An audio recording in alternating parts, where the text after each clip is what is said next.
बहुत देर बिठा के रखते हैं। जो हमने क्लाइंट से अपने जाना है 10-10, 12-12 घंटे वो मेंटली एग्जर्ट हो जाता है आदमी, और उस एग्जर्शन में, उस प्रेशर में वो जाके कहता है जो बोलना है आप बोल लो। मतलब कि जो आप बुलवाना है बुलवा लीजिए। आपने पानी नहीं पिलाया, आपने 6-6, 8-8 घंटे बिठा के रखा हुआ है। अच्छा। किसी को बुला के खड़ा करके रखा हुआ है, बैठने की भी नहीं दिया है। तो we are playing blind in these cases, but we have to show that we are not guilty of the offence. तो मुझे बयान भी नहीं पता, मुझे डॉक्यूमेंट्स भी नहीं पता, तो मेरे फेवर का कुछ लगाया नहीं है, लेकिन मुझे साबित करना है अगेंस्ट के डॉक्यूमेंट्स है कि मैं गिल्टी नहीं हूँ। अच्छा। सो जब तक आप पे केस चल रहा है तो आप कोर्ट को ये भी नहीं बता सकते कि सर मैंने एक्स बोला है, आज ईडी सिर्फ वाई का बयान रख रही है, तो मेरे पे चार्ज भी नहीं बनना। एज अ विटनेस बुलाया है, एज अ एक्यूज बुलाया है, एलिगेशन क्या है, समन से कुछ नहीं पता लगा। वो बताते हैं। मतलब ये कैसा कानून हुआ कि आपको बुला लिया गया, आपको ये नहीं मालूम कि विटनेस के तौर पे बुला रहे हो, आरोपी के तौर पे बुला रहे हो, आपसे कोई स्टेटमेंट बयान ले लिया और बयान आपके खिलाफ ही कर दिया। ईसीआर की कॉपी एक्यूज को दी नहीं जाती, और एक्यूज को तब पता चलता है जब एक सेक्शन 50 का समन उसके पास आता है। तो ये तो मैं समझता हूँ कि भाई बेसिक कानून का उल्लंघन है। इसमें तो कोर्ट के पास ये भी तरीका नहीं है पता करने का कि इन्होंने सप्लीमेंट्री स्टेटमेंट रिकॉर्ड करे हैं कि नहीं करे। उसको बोला जाएगा तू अपने पर्सनल बैंक अकाउंट स्टेटमेंट ले आ, तो अपनी पर्सनल फैमिली की सारी डिटेल दे दे। उनकी क्वेश्चनिंग के दौरान एक अरेस्ट मेमो ले आते हैं कि जी अभी हम ये देखिए आपको अरेस्ट करने वाले हैं। उस फियर में, उस डर में क्लाइंट फिर उनके हिसाब से स्टेटमेंट देता है। और ये जो सवालात पूछते हैं, वो सवाल पूछते हैं इंटेरोगेशन के द्वारा, क्या उसकी कॉपी आपको दी जाती है? नहीं सर। का बयान दिया है तो वो बाहर आके ये याद भी नहीं कर सकता कि 20 पेज में मैंने किस किस चीज़ का बयान दिया। बट ये क्यों नहीं देते? सर वो कहते हैं क्योंकि ये पार्ट ऑफ इन्वेस्टिगेशन है। नहीं, investigation today you have no right. But I have वो तो मैंने क्या कहा, किस सवाल के पूछा गया, वो तो मेरा हक हुआ ना। अब अमेंडमेंट आई और उस एक्सप्लेनेशन में एंड को और कर दिया। करेक्ट। तो यूज भी मनी लॉन्ड्रिंग बन गई, पोजेशन भी मनी लॉन्ड्रिंग बन गया, क्योंकि वो एविडेंस तो सामने आएगी ही नहीं। सर दिक्कत सारी ये सेक्शन 45 की है, क्योंकि वहाँ थ्रेशोल्ड इन्होंने इतना हाई रखा हुआ है। तो किसी को भी किसी स्टेज पे भी जी आप कंस्पिरेटर बना सकते हैं, कभी मर्जी कभी बना सकते हैं। सर लेकिन पीएमएलए एक अकेला ड्रैकोनियन एक्ट है, सीरियस ऑफेंस का एक्ट है, जिसके अंदर वाइकेरियस लायबिलिटी। पीएमएलए ये बोलता है कि एक कंपनी ने ऑफेंस किया, अगर मैं उस कंपनी का एमडी हूँ और मैंने उसमें कुछ भी नहीं किया है, तो भी मैं पीएमएलए में गिल्टी हूँ। इन्वेस्टिगेशन कंप्लीट नहीं करते, 60 दिन में कंप्लेंट फाइल कर देते हैं, उसको बेल नहीं मिलती, इन्वेस्टिगेशन जारी है, इन्वेस्टिगेशन को चाहे 4 साल लगे, उस बेचारे को बेल नहीं मिलेगी। पीएमएलए में तो ऐसा कोई प्रोसीजर है ही नहीं।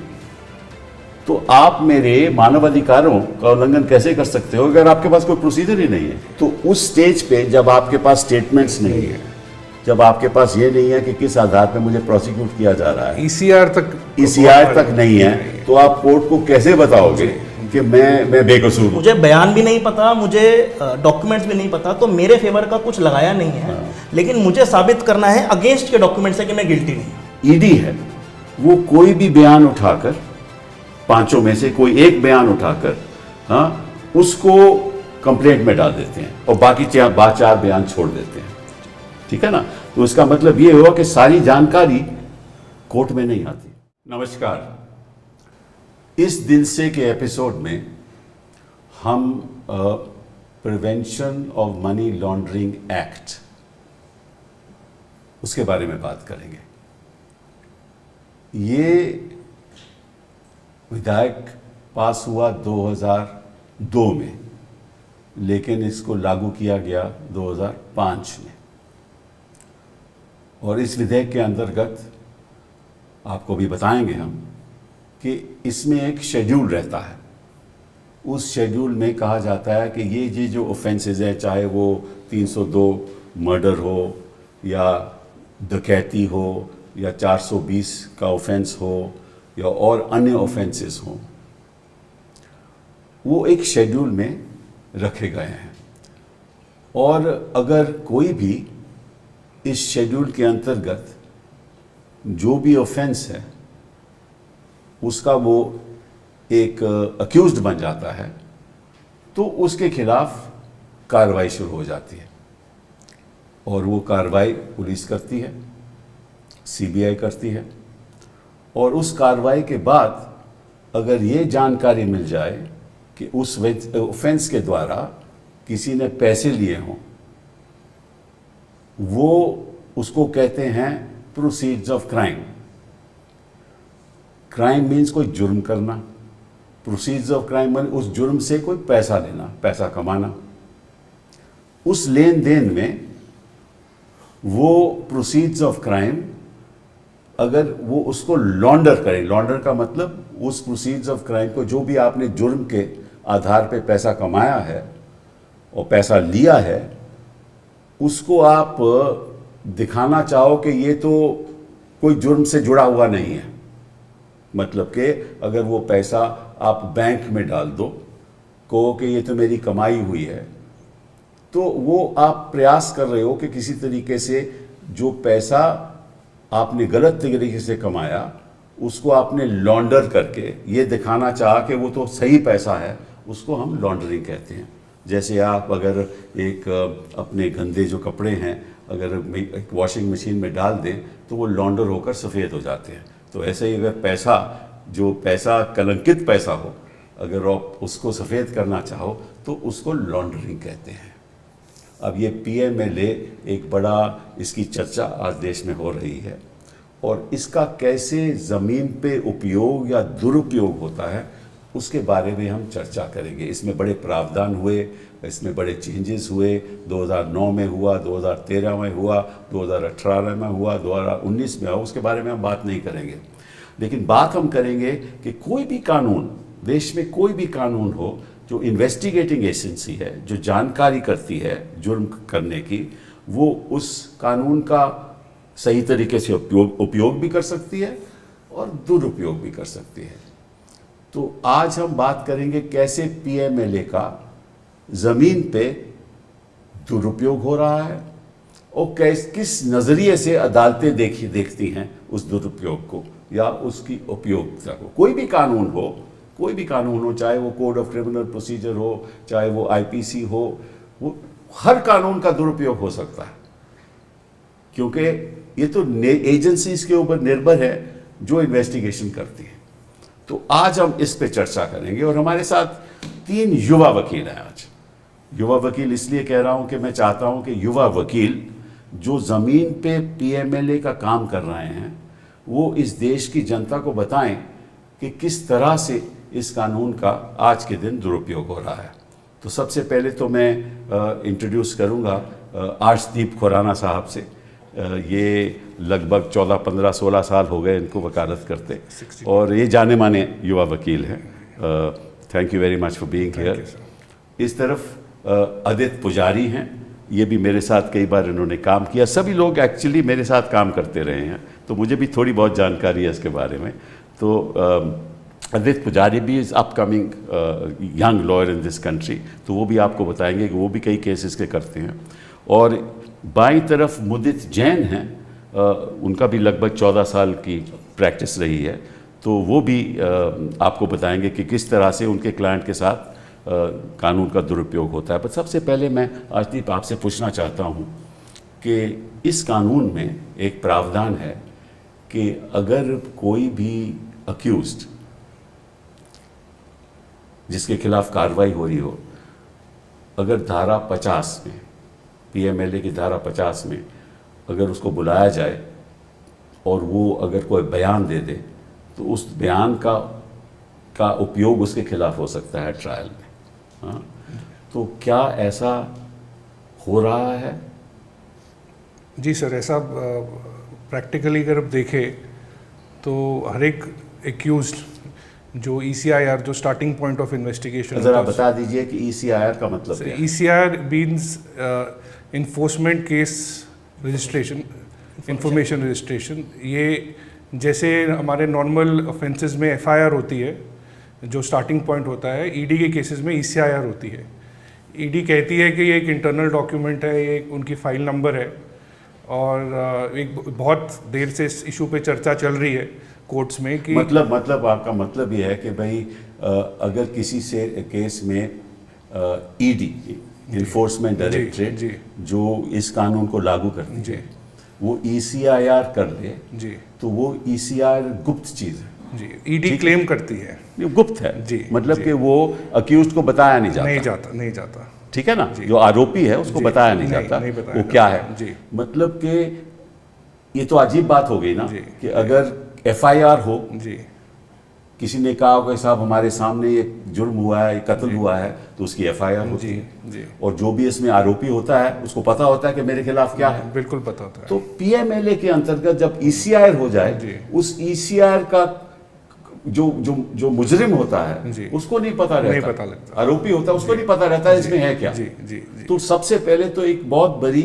मैं समझता हूँ, और आप ये बहुत बड़ा मुद्दा है। हाँ बहुत बड़ा मुद्दा बहुत बड़ा मुद्दा है कि ECIR की कॉपी एक्यूज को दी नहीं जाती, और एक्यूज को तब पता चलता है जब एक सेक्शन 50 का समन उसके पास आता है और समन के ऊपर एक ECIR का नंबर लिखा होता है। बहुत सारे केसों में हमने जब ईडी से पूछा कि भाई हमें समन आया है और ECIR नंबर हमें इसमें लिखा है, आप ECIR की कॉपी दीजिए, तो ईडी इसको क्लेम करती है कि ये इंटरनल डॉक्यूमेंट है, ये हमारा फाइल नंबर है और हम इसको नहीं देंगे। तो आपको नहीं पता रहता कि आपको किसके लिए बुलाया, नहीं पता रहता। तो और ये कोई भी आपके सवाल पूछ ले, कोई भी हम एज अ विटनेस बुलाया है, एज अ एक्यूज बुलाया है, एलिगेशन क्या है, समन से कुछ नहीं पता लगता है। बिकॉज समन में सिर्फ ये लिखा होता है कि ये ECIR नंबर है, इस ECIR के सिलसिले में आपको समन किया जा रहा है, आपकी पर्सनल अटेंडेंस की आवश्यकता है, और अगर आप नहीं आएंगे तो it is a punishable offence, and आपसे जो पूछा जाएगा ओथ पे पूछा जाएगा और आपको सच बोलना है। तो आपको ये नहीं मालूम कि हमारे से आपसे क्या पूछा जाए, नहीं पता होता। और एक सिर्फ सर उसमें एक एनेक्चर लगा होता है ये समन के साथ, जहाँ पे कुछ फाइनेंशियल डॉक्यूमेंट्स मांगे जाते हैं, साथ में कैरी करिए अपने इनकम टैक्स रिटर्न्स, अपनी बैलेंस, कंपनीज की बैलेंस शीट, क्या क्या बैंक अकाउंट है, बैंक अकाउंट स्टेटमेंट मांगी जाती है, पर उससे भी आपको नहीं पता लगता कि एलिगेशन क्या है आपके खिलाफ। तो आदित्य ये बताओ मुझे कि कोड ऑफ क्रिमिनल प्रोसीजर में तो अगर किसी को बुलाया जाए तो या उसको विटनेस बतौर बुलाया जाता है या अक्यूज बतौर बुलाया जाता है, ठीक है ना, उसको पता रहता है कि मैं विटनेस हूँ या मैं आरोपी हूँ। बिल्कुल सर। लेकिन ये PMLA में ऐसा क्यों नहीं है? एक मिनट के लिए अगर हम ऐसे देखें कि ऑर्डिनरी केस में अगर किसी व्यक्ति को कुछ समन्स आते हैं तो वो क्या करता है, फॉर अ मोमेंट अगर हम देखें कि अगर मुझे as a normal offence IPC offence में मुझे पुलिस से एक समन आता है तो मुझे अंडर 160 आएगा या अंडर 41A आएगा। जरा बता दीजिए 160 41 क्या है? CRPC ये होता है कि वो अगर पुलिस आपको विटनेस के तौर पे बुलाई जा रही है या अभी तक आपका पोजीशन श्योर नहीं है कि आप विटनेस हैं या अक्यूज हैं, तो आपको 160 के अंडर वो बुलाते हैं because you are acquainted with facts of the case. ठीक। एंड अंडर 41A आपको तब बुलाया जाता है when they think that you are in the shoes of an accused and आपने जो ऑफेंस किया है वो 7 साल से नीचे पनिशेबल है, तो वो आपको दे डिसाइड कि आपको अरेस्ट करने की आवश्यकता नहीं है provided you cooperate with investigation. अब क्या होता है सर कि अगर हमें IPC के किसी केस में अगर हमें 41A का भी नोटिस आ जाए एज एन अक्यूज्ड तो क्या कर सकता है व्यक्ति कि वो उस पर FIR नंबर होता है, उस FIR नंबर को देख के वो वेबसाइट पे जा सकता है ऑनलाइन टू चेक कि इस FIR में मेरा क्या रोल है, मेरा रोल क्या है, पहले FIR में आरोप क्या है, ऑफेंसेस कौन से हैं और मेरा रोल क्या है। Correct. अगर वो अपलोडेड ना हो, तो सुप्रीम कोर्ट की डायरेक्शन है कि वो अपलोडेड हो, अगर अपलोडेड ना हो तो वो मजिस्ट्रेट या लोकल पुलिस स्टेशन जाके ही can demand an FIR as a matter of right, ताकि उसको पता चले कि वो किस विषय में जा रहा है पुलिस स्टेशन। पर ऐसा कोई हक ECIR में नहीं है, बिल्कुल भी नहीं है सर। और इसमें जो दिलचस्पी की बात है वो ये है सर कि जहाँ जहाँ लोगों ने ECIR मांगने की कोशिश करी है, कोर्ट गए हैं, कुछ केसेस में ED does a consent order वो दे देते हैं ताकि इफ अ जज is going to pass an order. पुरानी बात हो गई जी सर। अदिति जी, अभी तो आज के दिन जो रवैया ये है कि ECIR की जो भी उनके पास ECIR उसके बारे में वो आरोपी को बताते ही नहीं है सर, वो बताते नहीं। मतलब ये एक ऐसा कानून हुआ कि आपको बुला लिया गया, आपको ये नहीं मालूम कि विटनेस के तौर पे बुला रहे हो, आरोपी के तौर पे बुला रहे हो, आपसे कोई स्टेटमेंट बयान ले लिया और बयान आपके खिलाफ ही कर दिया, बिल्कुल आपके and admissible against you and others. तो ये तो बहुत, और इसमें सर अब तो आगे बात चलेगी, लेकिन ये जो समन्स आते हैं किसी को 1 2 3 4 5 समन्स आए, उन्होंने 5 बार अपने स्टेटमेंट रिकॉर्ड किए, ये जो स्टेटमेंट रिकॉर्ड करे जाते हैं वो ऑन ओथ होते हैं और उनमें कोई भी पृष्ठ नंबर नहीं होता है एज अ डेली डायरी, तो वो भी एक परेशानी की चीज़ हो सकती है किसी व्यक्ति के लिए, क्योंकि अगर उन्होंने 3 ऐसे स्टेटमेंट दिए पहले बुलाए जाने पर। लेकिन दर्शकों को ये भी बताना चाहिए कि सुप्रीम कोर्ट ने इस प्रोसीजर को बहाल रखा है। उन्होंने कहा है कि जो ECIR है इसकी जानकारी ना भी दो तो कोई फर्क नहीं पड़ता। ये सुप्रीम कोर्ट का विजय मदन लाल चौधरी का फैसला है जिसके बारे में बहुत चर्चा हो रही है, तो ये भी दर्शकों को हम बताना चाहते हैं। दूसरी बात ये, आपने बहुत एक अहम मुद्दा उठाया कि अगर किसी को बुलाया जाए और उसको वो एक दिन स्टेटमेंट देता है, कोई भी बयान देता है, फिर 5 दिन के बाद उसको दोबारा बुला के एक और बयान देता है, फिर 15 दिन के बाद और बयान देता है, ऐसे 5 बयान देते, तो जब कंप्लेंट फाइल होती है उसके खिलाफ, तो जो ईडी है वो कोई भी बयान उठाकर, 5 में से कोई एक बयान उठाकर, हाँ, उसको कंप्लेंट में डाल देते हैं और बाकी 4 बयान छोड़ देते हैं। ठीक है ना? तो इसका मतलब ये हुआ कि सारी जानकारी कोर्ट में नहीं आती और आपका कोई हक नहीं ये कहने को कि भैया सारे बयान हमारे सामने रखो। मुदित जी, आपका क्या ख्याल है इस बारे में? सर, उन बयान को वो बोल देते हैं अनरिलाइड है, और उन बयान के बेसिस पे वो कहते हैं कि आप पे जब चार्ज फ्रेम हो जाएगा, अगर चार्ज फ्रेम हो, सिर्फ उसके बाद आपको उसको देखने का हक है। अच्छा। सो जब तक आप पे केस चल रहा है तो आप कोर्ट को ये भी नहीं बता सकते कि सर मैंने X बोला है, आज ईडी सिर्फ Y का बयान रख रही है, तो मेरे पे चार्ज भी नहीं बनना चाहिए, क्योंकि सारे बयान एडमिसिबल है। अच्छा। अगर सारे बयान एडमिसिबल है और मैंने पहले X बोला और बाद में आपने किसी भी कारणवश मेरे से Y बुला दिया, उस कारण के पीछे प्रेशर हो सकता है, उस कारण के पीछे बहुत चीज़ें हो सकती हैं, वो बयान आप कहते हैं पढ़ा जाए और बाकी सारे बयान को इग्नोर कर दिया जाए। तो ये तो मैं समझता हूँ कि भाई बेसिक कानून का उल्लंघन है। ये तो article 21 right to liberty in accordance with law, ये तो उसका उल्लंघन है, क्योंकि प्रोसिक्यूशन ये कहे या ईडी ये कहे कि ये 5 बयानों में से मैं 4 को तो नज़रअंदाज कर दूंगा और एक बयान के आधार पे मैं आपको प्रोसिक्यूट करूंगा, और आरोपी को ये भी हक नहीं कि बाकी चारों बयान उसको मिल जाएं ताकि हम कोर्ट को बता सकें कि साहब ऐसे ऐसे बयान लिए गए, ऐसे ऐसे जो बयान थे वो इम्प्रूव किए गए। हाँ, और जब तक चार्ज नहीं फ्रेम होता, जैसे आप कहते हैं, इन बयानों को बोला जाता है सप्लीमेंट्री स्टेटमेंट। अच्छा, तो ठीक है, आपने अश्दीक कोर्ट में कहा कि साहब सारे बयान देने चाहिए? बहुत, हम हर कोर्ट में ये एप्लीकेशन लगाते हैं कि सारे बयान दी जाए, पर इस पे सर एक और बहुत बड़ा इशू है। हाँ। हम जब बेल लेने जाते हैं कोर्ट में, और आपको भी पता है कि इसमें एक बहुत स्ट्रिंजेंट प्रोविजन है जिसके बारे में आप बेल के बारे में थोड़ा बाद में बात करेंगे, बट जब बयान नहीं होते सर मेरे पास सारे, तो मेरे को ये बेल लेने में भी दिक्कत आती है। और बेल का स्टेज चार्ज की स्टेज से बहुत पहले का स्टेज है। सही बात। तो मैं बहुत बारी ये सिचुएशन आती है कि हम कोई पर्टिकुलर स्टेटमेंट पे रिलाई करना चाहते हैं बेल के लिए, बट वो स्टेटमेंट कंप्लेंट के साथ लगी नहीं होती, तो हमें बहुत दिक्कत आती है उसमें। तो फिर अगर आप याचिका डालते हो जी कोर्ट में कि साहब बयान हमें दिखाई देने चाहिए, तो वो कहते हैं वो नहीं दिखाएंगे, कोर्ट भी नहीं दिखाना। जी सर, ये मुद्दा भी चल रहा है, ये सुप्रीम कोर्ट में भी मुद्दा चल रहा है, हाई कोर्ट में भी इशू चल रहा है कि जैसा कि इनको अनरिलाइड स्टेटमेंट्स कहा जाता है कि whether this statement should be given और नॉट, ये इशू अभी कोर्ट डिटरमिन कर रही है। कुछ टाइम तक पिछले 8-10 साल में जो लॉ था उसमें मिल रही थी, अब एक फिर जजमेंट आई, उसके बाद में ईडी ने स्टैंड लिया है कि ये स्टेटमेंट्स नहीं दी जाएगी। जो भी अनरिलाइड डॉक्यूमेंट है या स्टेटमेंट है, वो ईडी का स्टैंड है कि चार्ज के बाद ही दी जाएगी। अनरिलाइड का मतलब कि जिस स्टेटमेंट के आधार पे जी वो आपको प्रोसिक्यूट करते हैं, जी, वो तो रिलाइड हो गई। जी, ठीक है ना?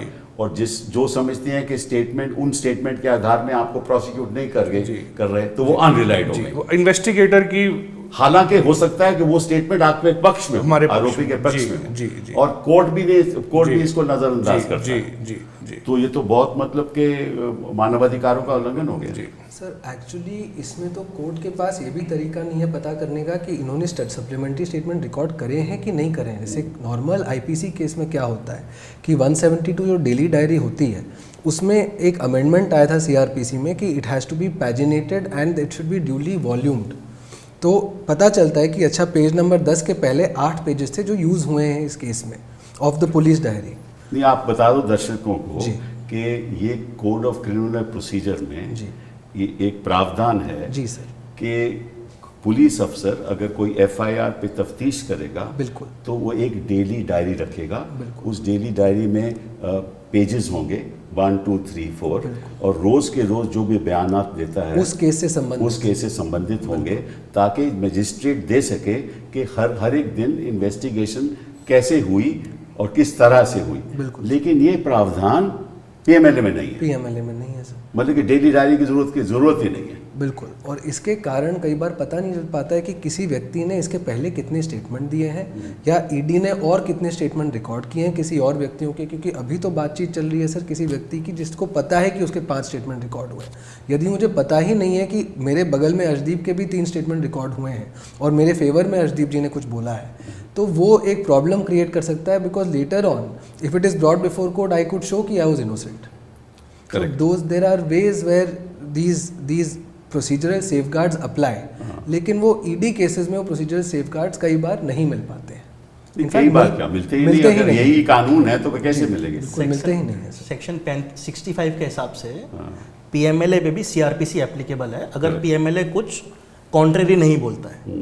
पीएमएलए केस डायरी के बारे में कुछ कॉन्ट्रेरी नहीं बोलता, तो पीएमएलए में भी इन्वेस्टिगेटिंग ऑफिसर को एक केस डायरी बनानी चाहिए। तो विजय मदन लाल चौधरी में सुप्रीम कोर्ट ने कह दिया इसको नहीं कर, डायरी की जरूरत ही नहीं है। इस चीज के बारे में उन्होंने क्लियरली नहीं बोला कि नहीं है, लेकिन उनकी डायरी जो है वो सिर्फ छेद करी होती है, तो उसमें कागज कभी भी निकाल दिया जा सकता है, कभी भी लगा लिया जा सकता है। वो वॉल्यूम में नहीं है, पैजिनेटेड नहीं, वो पैजिनेटेड है।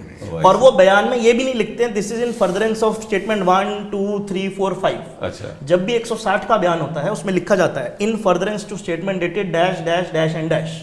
सो किसी आदमी को ये पता लग सकता है कि इस बंदे के 4 बयान हो चुके हैं। करेक्ट। लेकिन पीएमएलए में नहीं पता लगता, और पीएमएलए में सिर्फ मेरे खिलाफ नहीं किसी और के खिलाफ भी पढ़ा जा सकता है बयान। Correct correct correct. तो जिसके खिलाफ पढ़ा जा सकता है उसको भी नहीं पता कि मैंने क्या बोला, उसको भी नहीं मालूम कि पहले 4 बयान में मैं मना कर रहा हूं मैं इसको नहीं जानता, और 5वें बयान में मैंने बोल दिया मैं इसको जानता हूं। तो देखिए आर्टिकल 21 कहता है कि nobody can be deprived of his life और liberty save in accordance with procedure established by law. मतलब तो प्रोसीजर मतलब कि कोई प्रोसीजर होना चाहिए ना, और कोड ऑफ क्रिमिनल प्रोसीजर वो प्रोसीजर है, लेकिन पीएमएलए में तो ऐसा कोई प्रोसीजर है ही नहीं। तो आप मेरे मानवाधिकारों का उल्लंघन कैसे कर सकते हो अगर आपके पास कोई प्रोसीजर ही नहीं है? तो ये तो बहुत भारी बड़ा सवाल है जो आपको रोज के रोज फेस करना पड़ता है। और आशदीप आपने सही कहा कि अब अगर आप बेल लेने जाओगे, अब बेल बताइए बेल किस आधार पे मिलता है पीएमएलए में, जरा बताइए दर्शक। बेल का प्रोविजन बहुत स्ट्रिंजेंट है पीएमएलए में। ये ऐसा प्रोविजन है जो हमारे पहले टाडा पोटा इन लॉज का प्रोविजन था। तो ये PMLA one of the first acts है इकोनॉमिक ऑफेंसेस की जहाँ पे प्रोविजन इनकॉर्पोरेट किया गया। प्रोविजन कहता है नॉर्मल बेल प्रोविजन, अगर आप आईपीसी के ऑफेंसेस में बेल लेने जाते हैं तो नंबर 1 ओनर्स हमेशा प्रोसिक्यूशन पे होता है। पीएमएलए में इसको इन्वर्ट कर दिया गया है। बेल की स्टेज पे जब मैं कोर्ट जाता हूँ तो मुझे कोर्ट को दिखाना है कि I am not guilty of the offence. तो ये एक 2 बातें हैं। एक तो पब्लिक जब आप याचिका डालो बेल के लिए तो धारा 45 पीएमएलए की कहती है कि आपको पब्लिक प्रोसिक्यूटर की सुनवाई बिना बेल नहीं हो सकती। पहली तो बात ये। और दूसरी बात यह है कि कोर्ट जो भी दस्तावेज हैं उनके आधार पे अगर कोर्ट इस नतीजे पे पहुंचे कि आप आरोपी हो ही नहीं सकते, आप innocent, that you are not guilty of the offence, ठीक है ना, तभी आपको बेल मिलेगी। तो उस स्टेज पे जब आपके पास स्टेटमेंट्स नहीं है, जब आपके पास ये नहीं है कि किस आधार पे मुझे प्रोसिक्यूट किया जा रहा है, ईसीआर तक नहीं है, तो आप कोर्ट को कैसे बताओगे कि मैं बेकसूर हूँ? एंटीसिपेटरी बेल में बहुत दिक्कत आती है।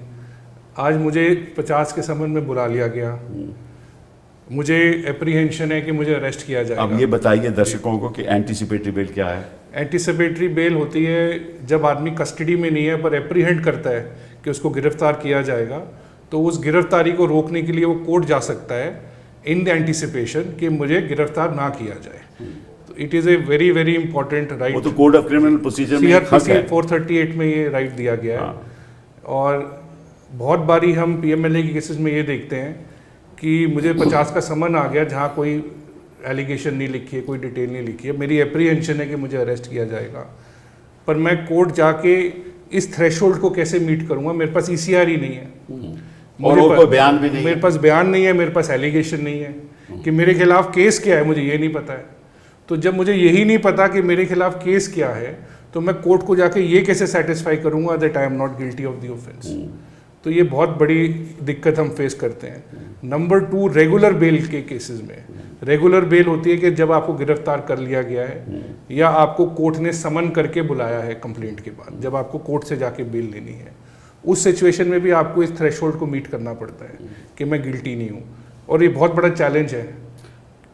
तो ये जो इन्वेस्टिगेशन होती है, कितने दिनों में कंप्लेंट फाइल करना पड़ता है पीएम ईडी को? कोई इसमें कोई टाइम लिमिट नहीं है। अच्छा, टाइम लिमिट तब आती है अगर किसी को ये अरेस्ट कर लेते हैं तो 60 दिन के अंदर इनको अपनी कंप्लेंट डालनी पड़ती है, नहीं तो उस व्यक्ति को डिफॉल्ट बेल या स्टैट्यूटरी बेल मिल जाती है। मतलब अगर 60 दिन के बाद करें तो निश्चित रूप से 61 दिन पे 61st डे पे as a matter of right उनको बेल मिल जाती है। लेकिन अक्सर वो 60 दिन 60 दिन से कर देते हैं।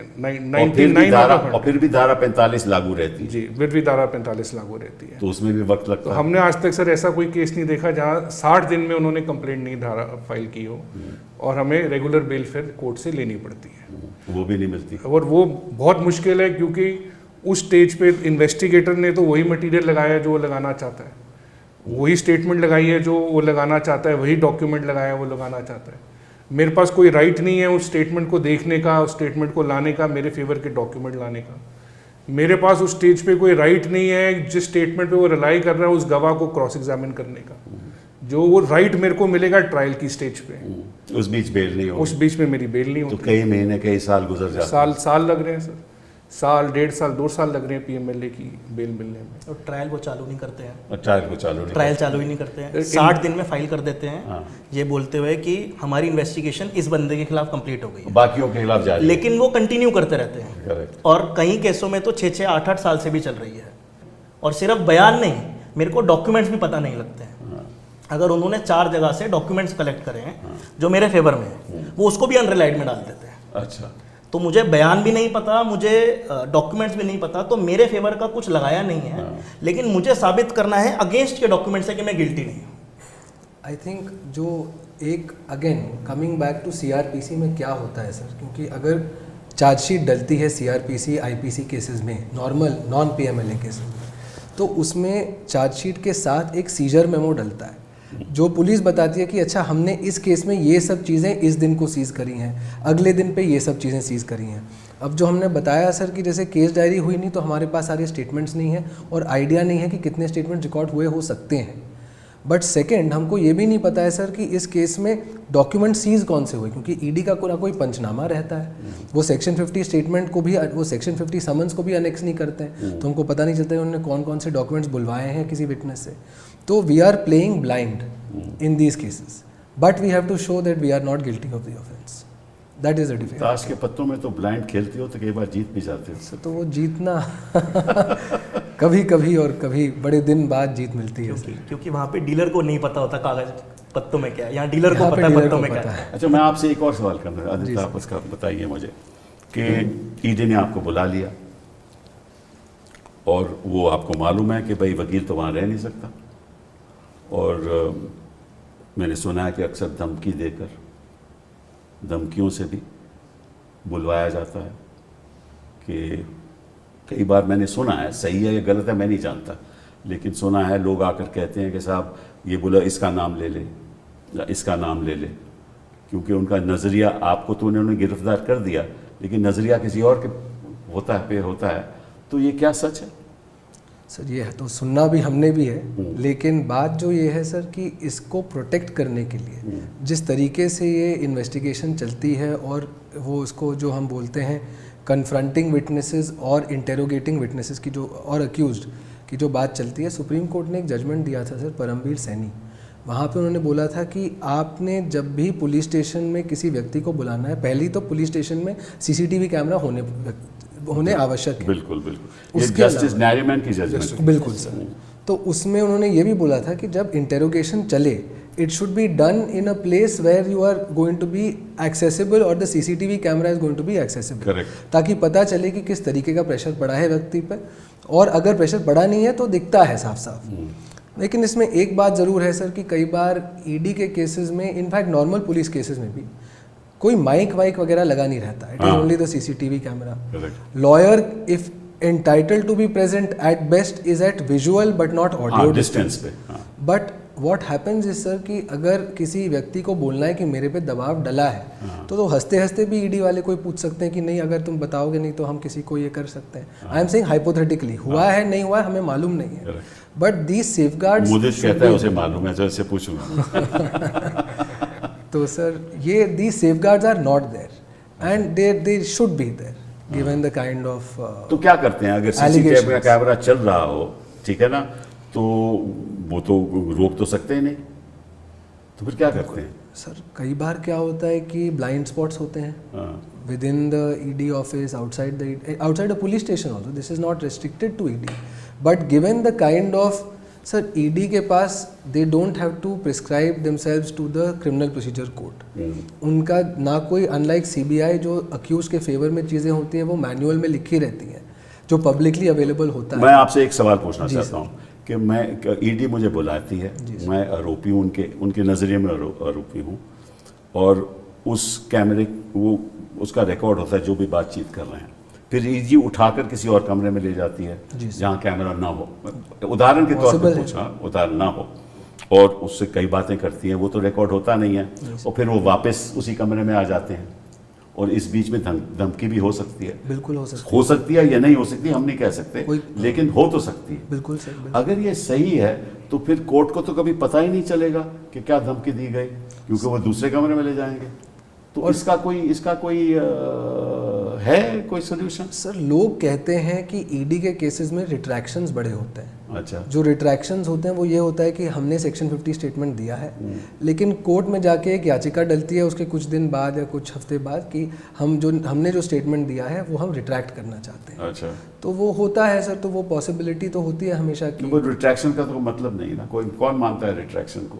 रिट्रैक्शन मतलब मैंने स्टेटमेंट नहीं दिया था, मैंने वापस ले लिया, दिया था मैंने वापस ले लिया, गलत है, इन्होंने में धमकाया था और इसलिए मैंने स्टेटमेंट दिया, मैंने वापस ले लिया, ये रिट्रैक्शन का मतलब है. लेकिन कोई कोर्ट मानता नहीं है. बट मुझे आपने एक बार मेरे से आपसे बात हुई थी, कोई ऐसा है?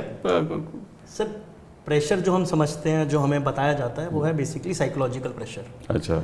अब वो psychological pressure is to some extent जिसमें बंदा अपने आप प्रेशर में आके बहुत कुछ बोल देता है. अच्छा. अब वो साइकोलॉजिकल प्रेशर ये हो सकता है कि बंदे को बुला के बहुत देर बिठा दिया, आपने पानी नहीं पिलाया, आपने 6-6 8-8 घंटे बिठा के रखा हुआ है. अच्छा. किसी को बुला के खड़ा करके रखा हुआ है, बैठने की भी नहीं दिया है. सो अब वो उस प्रेशर में फिर अब जब बयान दे रहे होते हैं, कोई ARB गया है जिसका कंपनी से वास्ता नहीं है, जिसने 10 दिन पहले ज्वाइन किया है, उसको बोला जाएगा तू अपने पर्सनल बैंक अकाउंट स्टेटमेंट ले आ, तो अपनी पर्सनल फैमिली की सारी डिटेल देते. अब वो इतना पड़े होते हैं PMLA और ED के बारे में कि वो उनके माइंड में साइकोलॉजिकल प्रेशर आ जाता है, चाहे वो कुछ पूरा क्लियरली बोले या ना बोले. ये बात होती है. That is very. तो आपको किसी क्लाइंट ने बोला कि साहब मुझे मारा गया? बहुत सारे केसों में हमने जाना है ये चीज़ कि ऐसा हुआ है. ऐसा हुआ है. आपने क्लाइंट ने आपको बोला? हाँ जी सर. लेकिन वो बात सामने आती नहीं, क्योंकि डरते हैं लोग? सर क्योंकि वो कभी भी अरेस्ट कर सकते हैं. अगर आपने कुछ बोला, या आपको अरेस्ट कर लिया या आपके किसी जानने वाले को अरेस्ट कर लिया, तो अरेस्ट के बाद कोई 2 साल जेल तो नहीं रहना चाहेगा. तो this is easier to suffer than to suffer a 2 year custody. But असली ये नहीं होता कभी कि भाई ऐसा है, ठीक है, तुम नहीं, मैं आपकी जो वाइफ है उसको बुला लेंगे हम, ऐसे भी? सर ऐसे हमारे बहुत क्लाइंट्स ने बताया कि इस तरह का भी प्रेशर डाला जाता है. सर साथ में फियर ऑफ अरेस्ट सबसे बड़ा प्रेशर है जो हमने प्रैक्टिकली देखी है चीज़. और बहुत बारी हमारे क्लाइंट्स ने हमें बोला है कि उनकी क्वेश्चनिंग के दौरान एक अरेस्ट मेमो ले आते हैं कि जी अभी हम ये देखिए आपको अरेस्ट करने वाले हैं. उस फियर में, उस डर में क्लाइंट फिर उनके हिसाब से स्टेटमेंट देता है. ये एक तरीका है सर प्रेशर में डालने का, फियर ऑफ अटैचमेंट. एक तरीका है तो आपके बेटे को बुला लेंगे. आपके एक तरीका है कि बहुत देर बिठा के रखते हैं, जो हमने क्लाइंट से अपने जाना है, 10-10 12-12 घंटे वो मेंटली एग्जर्ट हो जाता है आदमी, और उस एग्जर्शन में, उस प्रेशर में वो जाके कहता है जो बोलना है आप बोल दो. मतलब कि जो आप बुलवाना है बुलवा दीजिए, मुझे घर जाने दीजिए, मुझे आप तंग ना कीजिए, मेरी बीवी को तंग नहीं करना, मेरे बेटे, मेरे फाइनेंशियल डॉक्यूमेंट सारी फैमिली के, फादर मदर। अब इसका मुझे समझ नहीं आया, तो ये मैंने भी अक्सर देखा है और आदित्य कई बार मुझे बताता है और मैंने देखा भी है कि वो सबसे पहले तो भेजते हैं कि आप अपनी पिछले 10 साल की इनकम टैक्स स्टेटमेंट दीजिए, ठीक है, फिर अपनी वाइफ की 10 साल की दीजिए, फिर आपकी फैमिली की 10 साल की दीजिए, ठीक है। उसका कोई लेना देना नहीं है, लेकिन वो मांगते हैं, ठीक है ना। क्यों मांगते हैं ये नहीं मालूम, उसका ताल्लुक क्या है उस इन्वेस्टिगेशन से ये भी नहीं मालूम। हाँ, तो वो दिए जाते हैं। फिर उन स्टेटमेंट्स को देखकर ये भी मुझे जानकारी मिली है, उन स्टेटमेंट्स को देखकर एक नई कार्रवाई भी शुरू कर देते हैं और एक नए सवाल भी उठा कर देते हैं। तो ये कोई कानून नहीं कहता कि किस आधार पे ये सब बुलाया जाता है, जब तक उसका ताल्लुक उस जुर्म से ना हो। तो वो ऐसा क्यों करते हैं? ऐसा क्या कानून में होना चाहिए? सर, मैं बार बार वापस सीआरपीसी पे आ रहा हूँ, और अगर हम सीआरपीसी देखें, जो कोड ऑफ क्रिमिनल प्रोसीजर है, वहाँ पे बड़ा क्लियरली लिखा है कि आप वही डॉक्यूमेंट को बुलवा सकते हैं किसी व्यक्ति से। विटनेस, अक्यूज तो थोड़ा दूर भी रहता है, but from a person you can only call those documents which are necessary और desirable for the purpose of the investigation. कि जो चीज़ें ज़रूरी हैं वो आप बुलवा सकते हैं। अब क्या होता है कि हमारे पास ना ECIR है, तो हमें एलिगेशन नहीं मालूम है। आपने बुलवा लिए 10 स्टेटमेंट पिछले 10 साल के, उसमें से क्या नेसेसरी है, क्या डिज़ायरेबल है, वो भी हमें एडवाइस करने का तरीका नहीं मालूम होता है। तो क्लाइंट पूछते भी हैं कि हम इनको देना हमारा आवश्यक बनता है, नहीं बनता है। हम तो कहते हैं हमेशा कि दे दीजिए, क्योंकि और तुम्हें तंग करेंगे। तो वो नॉन कोऑपरेशन का झांसा देके सर कई बार और भी चीज़ें हो सकती हैं। और ये जो सवालात पूछते हैं, वो सवाल पूछते हैं इंटेरोगेशन के द्वारा, क्या उसकी कॉपी आपको दी जाती है? नहीं सर। वो क्यों नहीं? अगर आपसे सवाल पूछते हैं और आप उनका उत्तर देते हैं, तो कानून के अंतर्गत ये तो सही होना चाहिए कि आप सवाल पूछते हो, मैंने जवाब दिया, उसकी कॉपी तो मुझे मिलनी चाहिए। सर, कॉपी क्या, हमें वो नोट भी नहीं करने देते हैं। आपने क्या चीज़ पूछी है वो नोट भी नहीं करने देते हैं। सो अगर किसी से 20 पेज का बयान दिया है, तो वो बाहर आके ये याद भी नहीं कर सकता कि 20 पेज में मैंने किस चीज़ का बयान दिया। बट ये क्यों नहीं देते? सर, वो कहते हैं क्योंकि ये पार्ट ऑफ इन्वेस्टिगेशन है। नहीं, इन्वेस्टिगेशन today you have no right. But I have वो तो मैंने क्या कहा, किस सवाल के पूछा गया, वो तो मेरा हक हुआ ना कि मुझे पता लगना चाहिए मैंने क्या किया, ताकि आगे में, क्योंकि होता क्या है, ये भी मैं कई बार मैंने भी एक्सपीरियंस किया है कि कोर्ट में जाकर वो कहते हैं कि साहब इसने कोऑपरेट नहीं किया, वो इसके कोऑपरेट नहीं किया, ये सवाल का जवाब ठीक नहीं दे रहा, ये इधर उधर की बातें कर रहा है, सवाल हमने सीधा पूछा ये उल्टे जवाब दे रहा है, तो ये कोऑपरेट नहीं कर रहा है, इसको बेल नहीं मिलनी चाहिए। अब जब तक वो सवाल कोर्ट के सामने रखे ना जाएं और जवाब मुजरिम के रखे ना जाएं, तो कोर्ट कैसे नतीजे पे पहुंचेगी कि भाई कोऑपरेट नहीं कर रहा? वो भी नहीं होता। तो कोर्ट को सर एक सील्ड कवर में फाइल दे देते हैं। हाँ, तो वो सिर्फ कोर्ट देख सकती है, प्रोसिक्यूटर देख सकते हैं और ईडी देख सकती है। ना एक्यूज देख सकता है, ना एक्यूज का काउंसिल देख सकता है। तो 100 सवाल में 3 सवाल को आप फ्लैग करके दे देंगे, तो वो ये भी पॉइंट आउट नहीं कर सकता सर ये यहाँ तक पहुँचने की जो जर्नी है आप उसे देखिए कि मैं पहले क्या बोल रहा हूँ और मैं अब क्या बोल रहा हूँ, मैं वो भी नहीं बता सकता कोर्ट। नहीं, कोर्ट को इतना वक्त होता है? मैं यही आपसे पूछना चाहता हूँ कि भाई वो सारी जो स्टेटमेंट रिकॉर्ड है शुरू से आखिर तक चले, क्योंकि ये सारा मामला तो मेरे ख्याल कुछ ही चंद मिनटों में ख़त्म हो जाता है। जी, ठीक बात है? जी, बिल्कुल ठीक बात है। मतलब कोर्ट भी नहीं, इतना वक्त कोर्ट के पास भी नहीं होता। हमारे एक्सपीरियंस में एलिगेशन ऑफ नॉन कॉपरेशन लगा दी जाती है, and that is a ground for rejection of bill. हालांकि अब पिछले 6-8 महीने में थोड़ा सा इसमें लॉ क्लैरिफाई हुआ है सुप्रीम कोर्ट से कि एक सर, और आर्टिकल 20 आप जैसे जानते हैं, राइट अगेंस्ट सेल्फ इंक्रिमिनेशन, कि आप अपने खिलाफ स्टेटमेंट नहीं दे सकते, कॉन्स्टिट्यूशनल राइट रिकग्नाइज। जस्टिस ओका की जजमेंट, जस्टिस ओका की जजमेंट है। एंड एक और अभी सर जजमेंट आई है संतोष, पहले सर एक संतोष की जजमेंट थी जस्टिस कुरियन जोसेफ की, और वो लॉ को अब ईडी के कंटेक्स्ट में फॉलो किया गया है 2 रिसेंट जजमेंट्स में, जहाँ ये कहा गया है कि non cooperation is not a ground for rejection, क्योंकि हर व्यक्ति, हर एक्यूज्ड के पास, विटनेस के पास ये राइट है कि वो अपने खिलाफ कोई स्टेटमेंट ना दे, राइट अगेंस्ट सेल्फ इंक्रिमिनेशन। तो एज एन एजेंसी ईडी किसी को फोर्स नहीं कर सकती कोई गुनाह एडमिट करने के लिए, कोई एलिगेशन, कोई ट्रांजैक्शन को एडमिट करने के लिए। और अगर आदमी अपना, जो भी व्यक्ति अपना right to self incrimination invoke करता है, it can not be called as non cooperation. तो थैंकफुली अब वो लॉ जाके क्लैरिफाई हुआ, नहीं तो हम पिछले 5, 6, 7 साल में ही देख रहे थे प्रैक्टिकली कि नॉन कोऑपरेशन एक मेजर ग्राउंड था फॉर रिजेक्शन ऑफ बेल, तो ये तो बहुत that was the major ground for arresting and for rejection, but sometimes only ground for arrest. एक नया सवाल मैं आपसे पूछना चाहता हूँ कि आपको मालूम नहीं कि आप अक्यूज्ड हो या विटनेस हो, और विजय मदन लाल चौधरी ने में ये लिखा है कि जब तक आप अरेस्ट नहीं होते तब तक आप अक्यूज नहीं हो, यही लिखा है ना।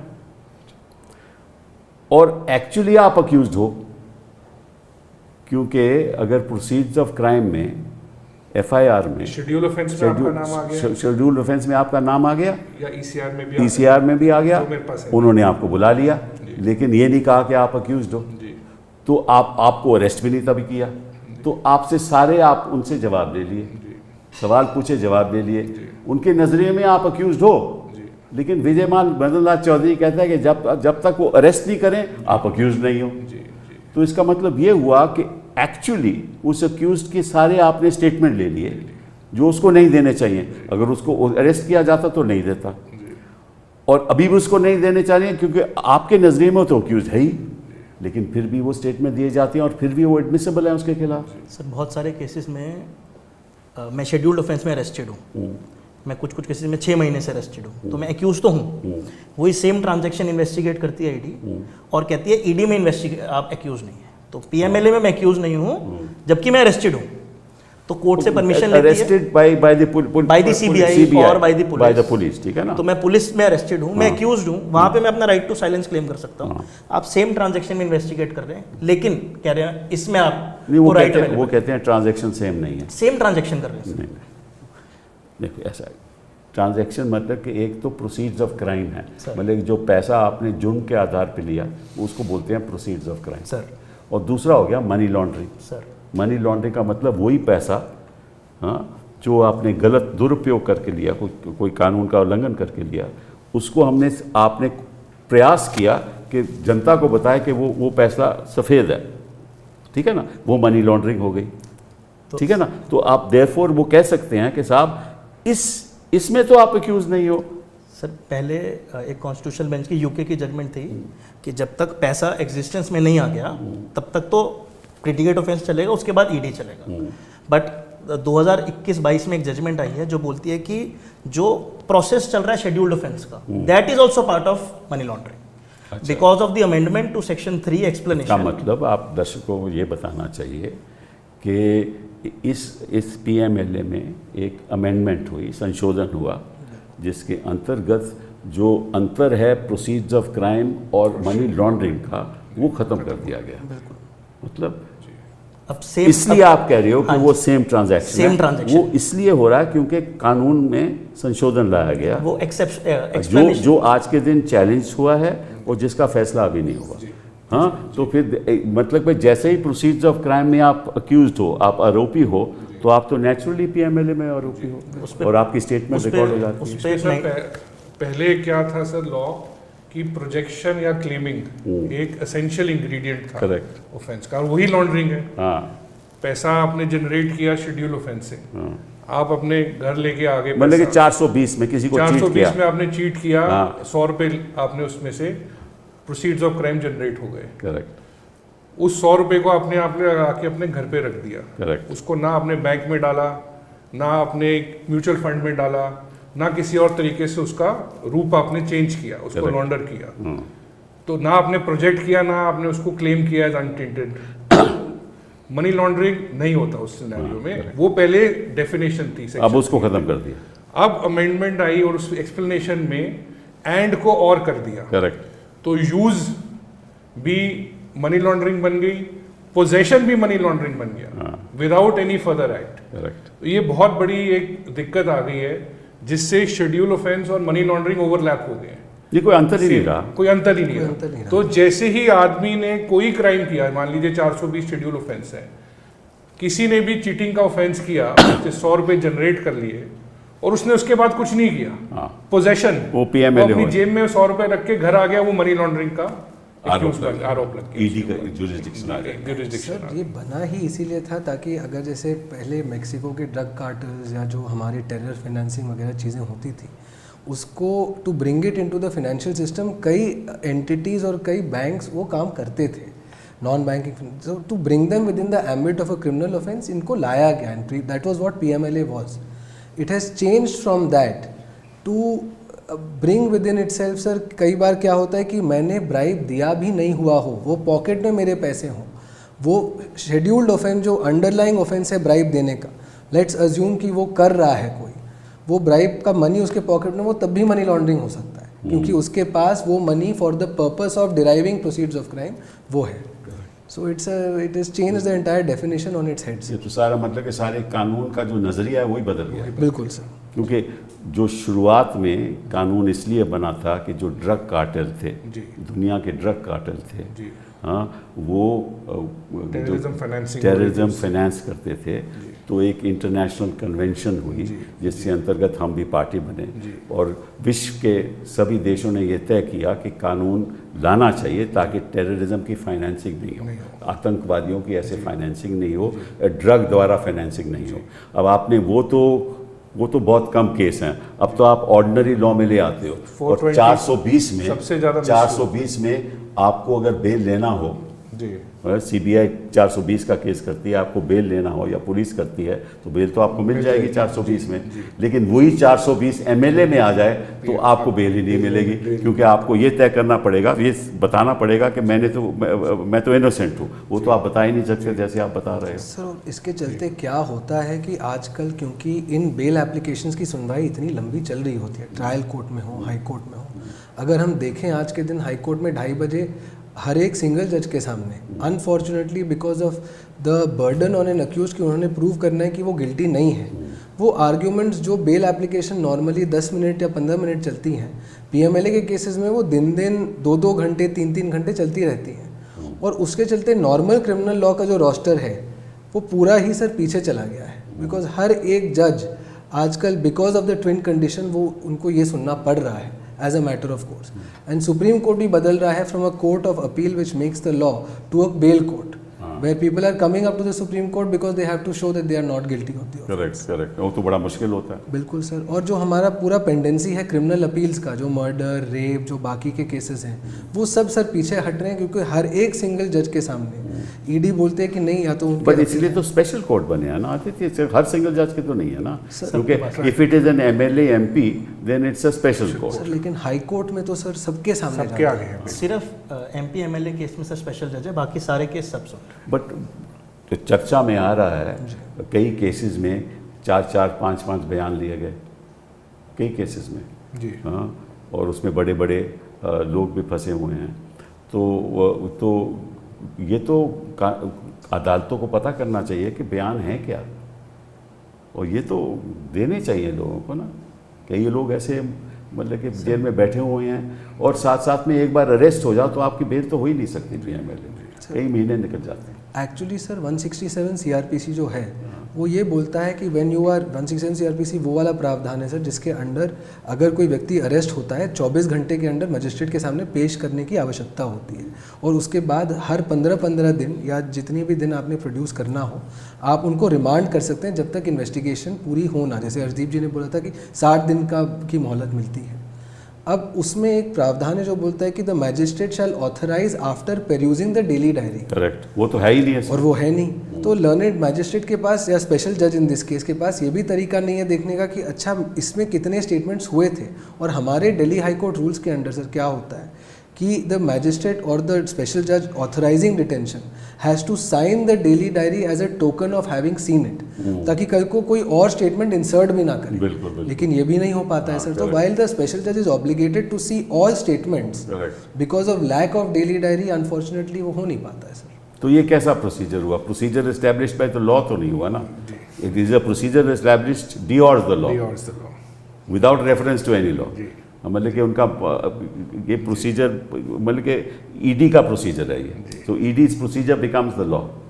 तो सर वो उसके लिए सेक्शन 71 पे रिलाई करती है। पीएमएलए में एक सेक्शन डाला है कि PMLA will be applicable if it is applicable अगर कुछ कॉन्ट्रेरी है तो पीएमएलए लगेगा, नहीं तो कुछ और लग सकता है। देखो आपने जैसे पहले कहा दर्शकों को कि code of criminal procedure is the procedure established by law, Yes, sir. ठीक है ना। और अगर कोई पीएमएलए में ऐसा प्रावधान है जिसमें ये कहा गया है कि कोड ऑफ क्रिमिनल प्रोसीजर का ये प्रोसीजर है, चाहे take for example seizure, yes sir, seizure का प्रोसीजर पीएमएलए में अलग है, ठीक तो है, फिर पीएमएलए का लगेगा। पीएमएलए का लगेगा, ठीक है ना। सो लेकिन समन्स के बारे में कोई अलग नहीं है, ठीक है। तो सीआरपीसी होना चाहिए, बताना चाहिए अक्यूज्ड हो या विटनेस हो। और सीजर एंड सर्च का प्रोसीजर भी पीएलए में अलग है, अलग है ना, अटैचमेंट का भी हाँ। अलग तो है। इसलिए 71 कहता है कि जहाँ कॉन्फ्लिक्ट है वहाँ पीएमएलए लागू रहेगा, जहाँ कॉन्फ्लिक्ट नहीं है वहाँ सीआरपीसी लागू रहेगा। लेकिन विजय मदन लाल चौधरी ने ये कह कर दिया कि नहीं, जो भी ईडी करेगी वही प्रोसीजर सही है। तो ये तो एक बड़ी गंभीर बात है सर। एक चीज़ और गंभीर है कि दो लोगों ने ऑफेंस किया है, अब उन्होंने जिसके साथ ट्रांजैक्शन करी है उसको सेक्शन 23 में बोलते हैं इंटरकनेक्टेड ट्रांजैक्शन। तो जिसके पास पैसा गया वो भी गिल्टी है। तो मैं इनके साथ 10 साल से धंधा कर रहा हूँ, इन्होंने कोई ऑफेंस कर दिया, मुझे उस ऑफेंस के बारे में कुछ नहीं पता, मुझे जिसके साथ मिलकर ऑफेंस किया उसके बारे में कुछ नहीं पता, लेकिन वो मुझे भी गिरफ्तार कर सकते हैं और मुझे भी ये बताना है कि मैं गिल्टी नहीं हूँ। अच्छा, वो तो कैसे तो वो सिर्फ और सिर्फ सेक्शन 3 बोलता है कि अगर आप डायरेक्टली या इनडायरेक्टली प्रोसीड्स ऑफ क्राइम से कनेक्टेड हो गए करेक्ट, तो आप गिल्टी हो गए। करेक्ट। आपको पीएमएलए में ईडी बोलता है कि मुझे मेंसरिया भी नहीं बताना, करेक्ट। तो ये बंदे को पैसा छू के गया है तो ये गिल्टी हो गया।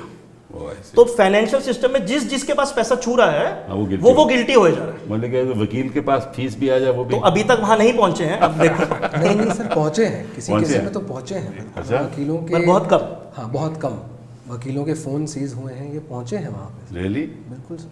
हमारे एक केस में सर क्लाइंट 2013 से ट्रांजैक्शन कर रहा था, जो एक्चुअल ऑफेंस है वो पहली बारी 2018 में हुआ। अच्छा, तो जो 13 का पैसा था उसको 19 में वापस किया गया। अच्छा। तो जो वापसी के लिए जिस बंदे ने वापसी किया उसका सोर्स ऑफ फंड 18 के ऑफेंस से था, तो उनको बोल दिया तू भी गिल्टी है, और unfortunately is inside for last 1 year and 3 months। एक और चीज़ आपसे मैं चर्चा करना चाहता हूँ कि ये जो पीएमएलए है ये तो लागू हुआ 2005 में जी, लेकिन कई ऐसे उदाहरण हैं जहाँ लोगों को पीएमएलए के अंडर अरेस्ट किया जाता है, चाहे वो ट्रांजैक्शन जो भी उन्होंने धंधा किया हो वो 2000 का हो या उससे पहले का हो।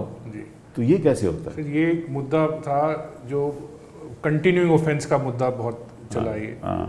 तो जैसे कि आपने कहा कि किसी ने शेड्यूल ऑफेंस 1990 में किया, 420 का एग्जांपल ले लेते हैं, और उस 420 से उसने एक घर बना लिया। बिल्कुल। अब वो उस घर में रह रहा है 1990 से, और 2005 में पीएमएलए आई, 2009 में 420 शेड्यूल ऑफेंस बन गया। आप उस घर में रह रहे हैं, अब ईडी कहती है क्योंकि आप उस घर को पोजेस कर रहे हैं वो और आप continuing यूज offense कर रहे हैं और ये कंटिन्यूइंग ऑफेंस है, तो 1990 के शेड्यूल ऑफेंस के लिए जब पीएमएलए था ही नहीं, 2009 के बाद में आपको तो ये तो PMLA में अगर कोई किसी ने कुछ मतलब कि 1960 में किया बात क्यों हो 1980 में हो, वो भी पीएमएलए वो भी आप जितना पीछे चले जाइए कोई वो क्योंकि कहते हैं हम उस डेट को देखेंगे जिस डेट पे वो शेड्यूल ऑफेंस। पर ये तो कमाल है, इसका मतलब कि सरकार तो ऐसे कानून चाहेगी।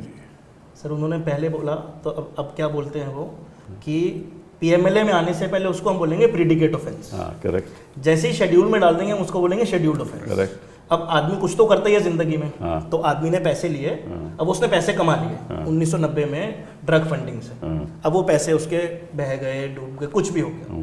अब वो जिंदगी में जो भी काम कर रहा है उस काम को वो बोलते हैं कि ये आपका प्रोसीड्स ऑफ क्राइम है, तो आप इसके लिए भी गिल्टी है। इस मुद्दे से सर एक और बड़ी इशू जो हम देख रहे हैं, प्रॉपर्टीज जो बड़ी विचित्र बातें बता रहे हो आप सर। प्रॉपर्टीज अटैच हो रही है, किसी की एंसेस्ट्रल प्रॉपर्टी है, हमारे केसों में देखिए 1940-1950 की एक्वायर्ड प्रॉपर्टी है, और उसको वो अटैच कर लेते हैं। एक अलग कॉन्सेप्ट है, इक्विवेलेंस एक कॉन्सेप्ट में कर लेते हैं। करेक्ट। वो भी बहुत बड़ा पैसा अभी आपको मिलता नहीं है तो उसका जो अगर 10 करोड़ का ऑफेंस हुआ है वो तो खर्च हो गया, तो कहते हैं कि 10 करोड़ की प्रॉपर्टी आपकी कोई भी प्रॉपर्टी हम अटैच कर लेंगे। ये भी बहुत बड़ा एक मुद्दा है। लेकिन एक और मुद्दा जिस पे थोड़ी से आपका मैं ख्यालात सुनना चाहता हूँ कि सेक्शन 120 का बंदा कंस्पिरेसी का बंदा, और ये कंस्पिरेसी शेड्यूल्ड ऑफेंस भी है, 120 शेड्यूल्ड ऑफेंस भी है। तो आप किसी भी आरोप, किसी भी केस में किसी को भी नाम लेकर बोल सकते हो कि ये तो कंस्पिरेटर है, हाँ, तो उसको तो कभी बेल नहीं मिलती। और कंस्पिरेसी कभी मैं बता ही नहीं सकता कि मैं कंस्पिरेटर नहीं हूँ, क्योंकि जब तक ट्रायल में प्रूव नहीं होगा कि मैं कंस्पिरेटर हूँ, उससे पहले तो मैं कह ही नहीं सकता मैं नहीं कंस्पिरेटर, तो मुझे तो बेल मिलेगी नहीं।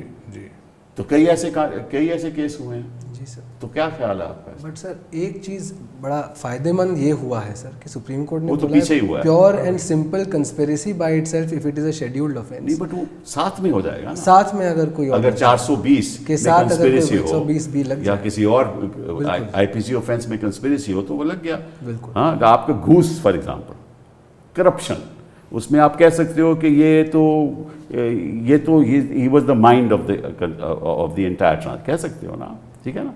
वो कैसे प्रूव करेगा कि he was not the mind? और वो ट्रायल पे ही करेंगे तो सर। ट्रायल पे, उससे पहले उसको बेल कैसे मिलेगी? एट बेस्ट उनको रिमांड एप्लीकेशन या ग्राउंड्स ऑफ अरेस्ट, जो ये दो चीज़ें अभी मिलने की फाइनली एक ऑर्डर हुआ है ग्राउंड्स ऑफ अरेस्ट की, जब आप अरेस्ट होते हैं तो किस कारण आप अरेस्ट हुए वो आपको मिलने का राइट है। वो कहेंगे कंस्पिरेसी बोलते तो फिर हैं, और उससे उसके बात तो basis कहेंगे पे नहीं, बाकी तो कहेंगे कि साहब वो तो ट्रायल में प्रूव होगा जी कि आप कंस्पिरेटर थे या नहीं थे, वो तो हम उस समय हम पूरी एविडेंस देंगे। तो उससे पहले उस शख्स को जो 120 के अंतर्गत अरेस्ट होता है, जिसके साथ कोई भी 420 या 467 या फोर्जरी या किसी भी जुड़ा हो, तो उसको तो बेल मिलेगी नहीं अगर वो कंस्पिरेटर है तो, बिल्कुल सर, क्योंकि वो एविडेंस तो सामने आएगी ही नहीं। सर दिक्कत सारी ये सेक्शन 45 की है, क्योंकि हमारा थ्रेशोल्ड इन्होंने इतना हाई रखा हुआ है कि जैसे आप एग्जांपल दे रहे हैं 120B का, आदमी तो ट्रायल में प्रूव कर सकता है कि मैं बिल्कुल। इसीलिए हम कहते हैं कि ड्रैकोनियन प्रोविजन है हाँ। 45 की।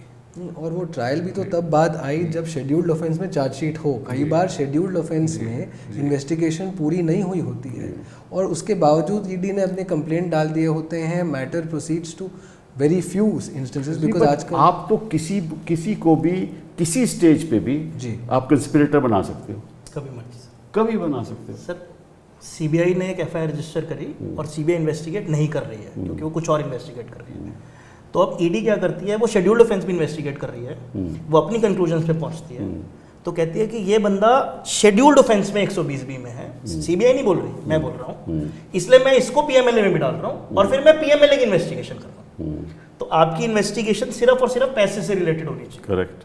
लेकिन अब आप पैसे के अलावा सब इन्वेस्टिगेट कर रहे हो, क्योंकि पैसा तो सिस्टम में है ही है, हर आदमी ने कुछ ना कुछ किया ही है। करेक्ट। तो आप शेड्यूल्ड ऑफेंस इन्वेस्टिगेट करते हैं और फिर जो मर्जी ट्रांजैक्शन आपको पसंद आती है, उस बंदे ने डील किया हो ना किया हो, उसको पहले आदमी का नाम भी ना बताओ, उसको भी बोलते हैं कि आप इनडायरेक्टली इस मनी लॉन्ड्रिंग का पार्टिसिपेट किए हैं, इसलिए आपने ऑफेंस किया। आप चाहे 1990 से कर रहे हैं ट्रांजैक्शन इस आदमी के साथ, हमें उससे कोई मतलब नहीं। तो ये तो बड़े, और इसमें जो कंपनियों के खिलाफ, जो कंपनियों के जो एम्प्लॉयज़ हैं उनके खिलाफ भी पीएमएलए अक्सर होता है, तो उनके लिए तो बड़ी दिक्कत होती होगी। सर इसमें एक वाइकेरियस लाइबिलिटी का प्रोविजन है। ज़्यादातर सबने सुना होगा कि 138 के केस में जो कंपनी का डायरेक्टर है वो एक्यूज होता है चेक बाउंसिंग के केस में। लेकिन पीएमएलए एक अकेला ड्रैकोनियन एक्ट है, सीरियस ऑफेंस का एक्ट है, जिसके अंदर वाइकेरियस लाइबिलिटी है। तो पीएमएलए ये बोलता है कि एक कंपनी ने ऑफेंस किया, अगर मैं उस कंपनी का एमडी हूँ और मैंने उसमें कुछ भी नहीं किया है, तो भी मैं पीएमएलए में गिल्टी हूँ। सीबीआई में 2G के केस में सुनील भारती, एक चार्टर्ड अकाउंटेंट का उदाहरण ले लो। सीबीआई के केस में 2G केस में सुनील भारती मित्तल जजमेंट आई। करेक्ट। तो नीचे वाले जज साहब ने बोला कि कंपनी की कॉमन सील तो ऑफेंस कर नहीं सकती, तो जो मैनेजिंग डायरेक्टर है वो कंपनी की ऑल्टर ईगो होगा। करेक्ट। तो क्योंकि मैनेजिंग डायरेक्टर ऑल्टर ईगो है, तो मैनेजिंग डायरेक्टर को समन कर लिया। सुप्रीम कोर्ट ने बोला कि 2 टाइप के कॉन्सेप्ट होते हैं, अगर 5 लोग मिलके कर रहे हैं तो वो तो कंपनी पे माना जाएगा, लेकिन कंपनी कर रही है तो लोगों पे नहीं माना जाएगा। करेक्ट। लेकिन पीएमएलए ये भी नहीं मानता। पीएमएलए कहता है आपने कुछ भी ना किया हो, आप एक कंपनी से सिर्फ जुड़े हुए हैं, तो भी आप 2 साल जेल रह सकते हैं। तो मतलब कि आपको सिर्फ प्रोप्राइटरशिप खोलनी है हिंदुस्तान में। ये डिपार्चर है सर हमारे नॉर्मल आईपीसी से। करेक्ट। जो हमारी नॉर्मल आईपीसी के ऑफेंसेस है उसमें कोई वाइकेरियस लायबिलिटी नहीं। करेक्ट। कानून कहता है कि जब तक आप दिखाएंगे ही नहीं कि उस आदमी ने क्या किया है, कोई एक्ट की है, कोई ओमिशन की है, आप मेरली उसकी डेजिग्नेशन पे उसको करेक्ट मुजरिम नहीं बना सकते। Correct correct. पीएमएलए में इसको डिपार्चर आईपीसी में नहीं, कई बहुत ऐसे कानून हैं जिसमें कोई वाइकेरियस लायबिलिटी नहीं मानी जाती जब तक उसका कोई एक्शन नहीं हो उसके प्रति। पॉजिटिव मैनिफेस्टेशन होनी जरूरी है। उसने कुछ किया है, उसको जानकारी तो होनी चाहिए।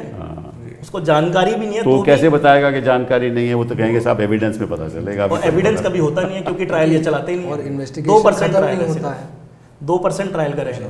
बट एक और चीज़ हो रही है पीएमएलए में, उसके बारे में भी मैं आपसे चर्चा कर लूँ कि ये कंप्लेंट जब फाइल होती है तो ये एक सप्लीमेंट्री कंप्लेंट भी फाइल कर सकते हैं जी। तो और सेकंड सप्लीमेंट्री कंप्लेंट भी फाइल कर सकते हैं, राइट। और कोड ऑफ क्रिमिनल प्रोसीजर में आप सप्लीमेंट्री चार्जशीट तो फाइल कर सकते हो, लेकिन आपको पहले बताना होगा जब पहली चार्जशीट फाइल करोगे इसमें इन्वेस्टिगेशन अभी बाकी है, परमिशन लेंगे। लेकिन ये क्या प्रावधान पीएमएलए में है? सर पहले नहीं था, अब इन्होंने अमेंडमेंट में लेके आए हैं कि right to file supplementary complaint हाँ ईडी को ये दिया गया है। अब पीएमएलए में ये प्रावधान ये अभी आया है जी। पर प्रैक्टिकली सर हम क्या देखते हैं, जैसे 173(8) जो फर्दर इन्वेस्टिगेशन की चार्जशीट होती है, सप्लीमेंट्री चार्जशीट जिसे हम code of criminal procedure CrPC में, वो उस चीज़ पे आती है जो कोई नया मटेरियल या कोई नया एविडेंस करेक्ट पुलिस को मिलता है या सीबीआई या प्रेडिकेट ऑफेंस एजेंसी को मिलता है। करेक्ट।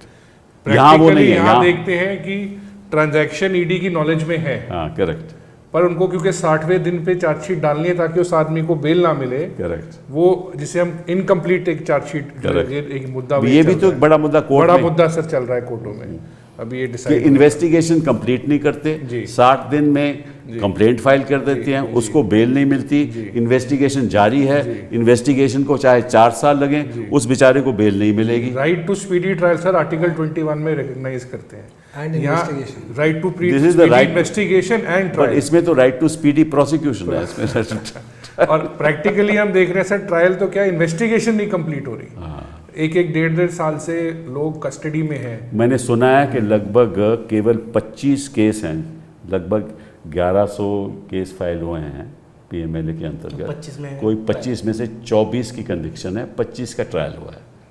कितने साल हो गए? और इन्वेस्टिगेशन सर जो चलता रहता है उसका कोई भी लिमिट नहीं रहता है, बिकॉज जो ईडी करती है वो ये आज ऑफेंडर स्पेसिफिक इन्वेस्टिगेशन कर रही है। तो आज मैंने सपोज अर्शदीप जी को अरेस्ट किया तो मैं अर्शदीप जी के खिलाफ ही चार्जशीट फाइल करूंगा विद इन 60 डेज।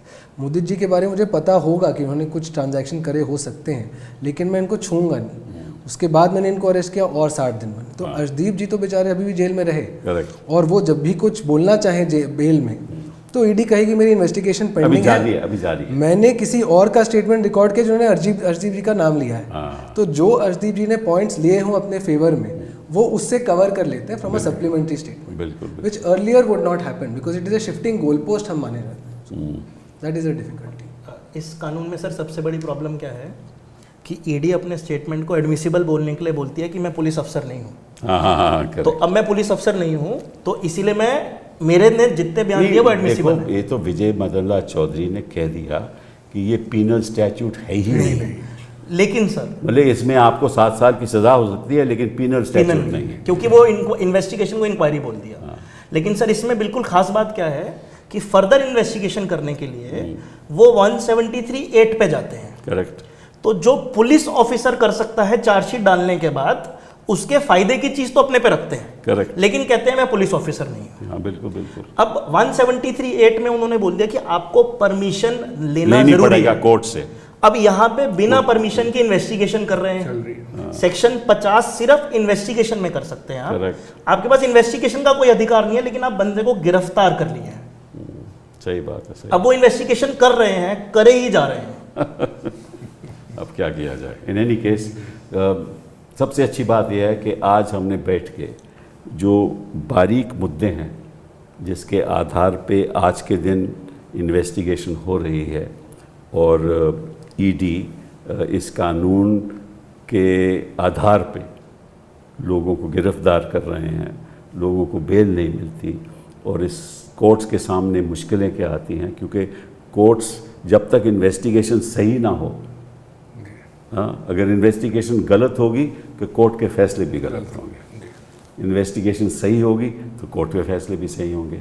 तो अगर इन्वेस्टिगेशन में वो कलंकित हो तो निश्चित रूप पे फैसले भी कलंकित होंगे। और ये बड़े दुख की बात है कि हमारे देश में, जो एक लोकतंत्र देश है, ऐसा कानून आज लागू है जिसके अंतर्गत किसी को भी गिरफ्तार कर सकते हो, चाहे एविडेंस हो या नहीं हो, और जिसको भी आप गिरफ्तार करोगे उसको बेल मिलना बड़ा मुश्किल है। तो इसी चर्चा के साथ मैं आपका धन्यवाद।